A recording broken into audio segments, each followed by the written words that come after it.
that much. So we said environmentally. It's a catastrophe to uproot olive trees. Or symbolically. So we tried the things. So we came up with an idea. We actually took a beautiful photo of the Central Park in New York. If you guys, it's a beautiful park. And said, imagine if New Yorkers woke up one day and found all their trees uprooted. This happened 33 times. And this actually went really, really well. So we can do this. This kind of shows how much of an impact these uprooting has happened in Palestine. We wanted to do something on the wall, so we're starting sketching stuff out and saying, the wall is a devastating part of our life. And we said, okay, the angle we're going to take is the legal one. In 2004, the ICJ said they voted 14-1 that it's illegal. And we did an infographic showing how that states must not recognize this wall and actually stop it. It's almost all built right now. Well, not almost, halfway there. Okay, so I showed you a little bit of what we do and of how we do it, but how is it being used? We thought it was going to be used by two people. We've received huge amounts of kind of input and feedback and people using our visuals. The first way, the reason we're doing this is people use it as tools. People have used it in presentation, journalists have used it to present, an NGO printed 3,000 copies of our infographic to give to the UN special rapporteur, Richard Falk. It's been used by awareness groups. This is Cycling for Gaza. It's in Turkey. They cycled all over Turkey to talk about it, and they printed it out to learn about it. It's actually been at one point actually printed and put on the Washington D.C. metro billboards. This is for the White House staffers. In this campaign, we actually told Americans, why are you spending $30 billion? Why? $30 billion on military aid to Israel. Why? Put this money into your own, into green jobs. Put this money into your education. This is yours. Why are you sending it to? So this is a campaign to tell the White House staffers to stop sending military aid to Israel. It was also put on trucks going around Washington D.C. It was also used in the UK. This is the MPs and the Labour Friends of Palestine. So you can see these. This was actually 2 years in a row. This we only found out through Twitter. I pulled this image from Twitter. And because we didn't know, because our work is Creative Commons, so people can use it without telling us. The next year we did coordinate, and it's surprising. This was a speaker there, was a good friend of mine. He's on the board as well. He actually took this picture. He's like, look, that's a deputy Israeli ambassador looking at your infographics right there. So might be teaching him a bit or two. Thank you. Our work has been featured in many, many things. Lately it was in The Guardian as well, in the Guardian data blog, in the Jazeera, Fast Company, Jadaliya. It's been really, really well on social media, on Facebook.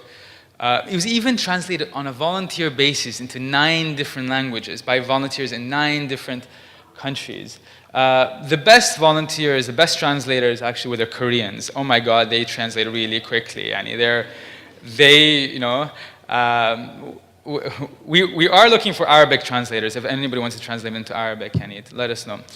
We also want to do, we're also doing different products. This can be spun off in shirts, into apps and posters, etc., etc. Now I told you how it's been manifested. What is this for? This is a good friend of mine. She's a filmmaker. Her name is Julia Basha. She also is a speaker at TEDxRamallah. And she says the reason we need this is because this could help with where it could lead to more action where it's needed. This awareness can lead to more action. So we launched a campaign which ended this morning. Well, it's going to start soon. The next campaign is on the ID system. Palestinians are given 3 color IDs: the blue, the green, and the other green. The other green is, I'll explain that soon.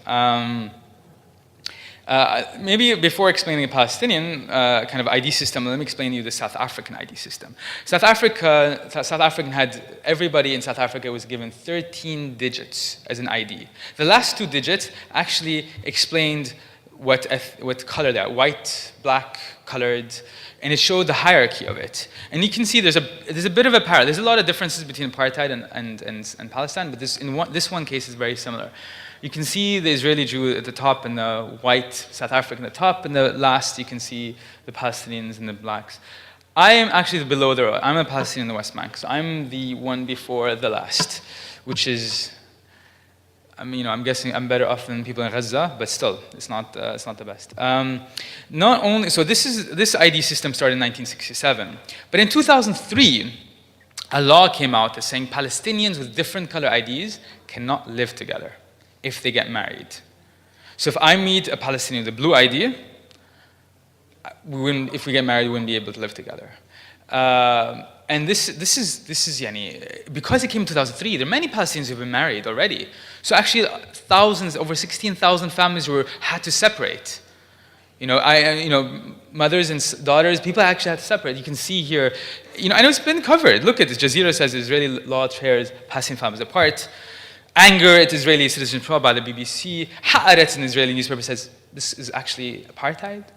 BBC calls it racist. Here's the Guardian. This is in 2003. And not only that, there has been civil society on the ground protesting this. Palestinians are saying, no, we've had enough. So they brought a Palestinian with a green ID and a Palestinian woman with a blue ID, and they had a ceremonial marriage on a checkpoint, which is obviously broken up by the soldiers. As you can see here, the soldiers right there. Just to kind of, do you know how I found out about this law? I'm not I'm not a researcher or an academic I found out about this law actually in brute life, and I went back to live in Palestine for 2 years to organize TEDxRamallah. I have the green ID right there, and I was actually dating a woman with a blue ID, and that's her ID there, and realized the weird conversations we had, and so premature. So it was a shock to see how devastating it can be to one's life. And the thing is, this law is actually going to be up for renewal in May 2014. The Knesset will actually vote again to keep this law. So this is something that we're going to actually, the campaign, that's why we raised $60,000, which people actually came around and gave us over 70, and is to do a campaign on how unjust this law is, and to expose this law and expose the occupation.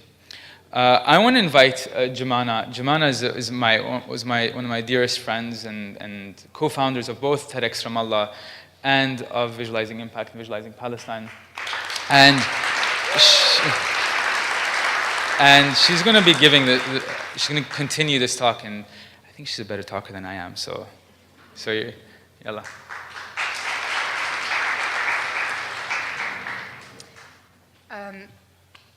Thank you, Ramzi. So for 2 years now, we've been working with data, and still it's very hard for even me to sometimes understand. I myself am not Palestinian, definitely associate myself to the Palestinian cause, but also to Palestinians. But still it's very tough for me to really comprehend what we're working on. So this is a family, a Palestinian family, one of the 16,000 that Ramzi just mentioned, that have been separated because of the 2003 law. So a family is formed, and then suddenly, because one of the family members has a certain color ID, and this is actually Ramzi's green color ID, it's just a sleeve where the ID is placed. And so in this case, the mother holds the West Bank ID, and the mother holds the Gaza ID, and her son, who had recently graduated from Birzeit University in the West Bank, is stuck in the West Bank. So for 6 years now, this family has been trying to reunite part of the family in Gaza and part of the family in the West Bank. Now this is one story, yes, but then when you start understanding what it means, you have the West Bank and you have Gaza, what it really means to have this distance. So I'm partly living in Dubai, and in Dubai we have the Red Line metro. And the Red Line is actually 52 kilometers. Through research that we did, we realized that actually the Dubai metro line is equivalent to the shortest distance from Gaza to the West Bank. Imagine what it means to be half an hour away from your son for 6 years and not be able to actually reconnect physically. So these are comparisons we try to make. How do you make it relevant to an audience? How do you make the audience really understand what you're trying to work on and not just limited to the Palestinian narrative? And then we went on to actually really better understand what Gaza really means. Gaza under siege, probably the least likely accessible location on Earth, probably, today, in terms of urbanized geographies. And we overlaid Dubai on it, one of the most accessible cities in the world. And if you remove all of the politics and the media and so on about both of them, they actually are close to exactly the same geographically. Their inclination towards the sea, their distances. Gaza is 42 kilometers, so it's exactly the marathon length. And Dubai has expanded larger than that, but this is overlapping Gaza onto Dubai. Other similarities actually are, to a certain extent, ironically, that Dubai has about 80% of its population that's non-local, and Gaza has close to 70% refugees.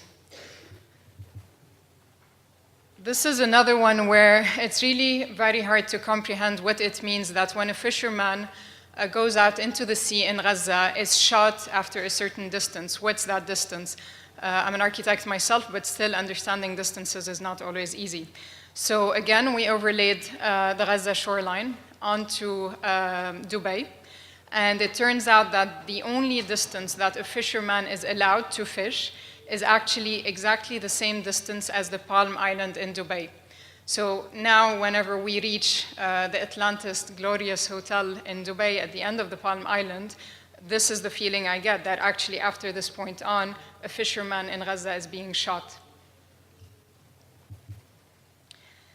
And then there's the no-go zone, which is at the limit of Gaza, within the land in Gaza, not eaten up by the Israeli side, but rather eaten up by the Palestinian side. There is an average of 500 meters to 1 kilometer on the border of Gaza, which is also a no-go zone, but this is a land no-go zone.